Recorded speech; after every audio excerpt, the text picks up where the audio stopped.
দেখুন বিশাল এই আয়োজন।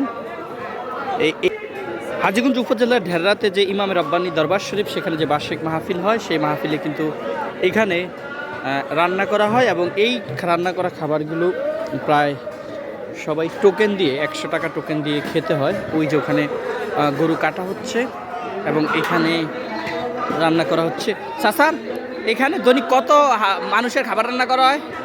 কত মানুষের খাবার রান্না করা হয়? 10-12 হাজার। 10-12 হাজার। গরু কয়টাই এখন পর্যন্ত? গরু 50টা হয়নি? বেশি হয়। গয়াল এগুলো কি মানুষ দেয়? মানুষ দেয়। গয়াল এবার কয়টা আইছে আনুমানিক? গরু গরু মহিষ গয়াল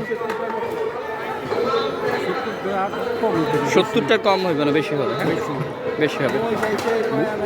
হ্যাঁ দর্শক দেখছেন যে এই যে বিশাল, হ্যাঁ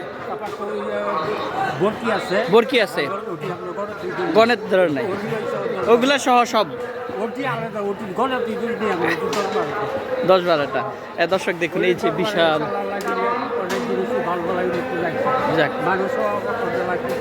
দিতেছে খাইতেছে।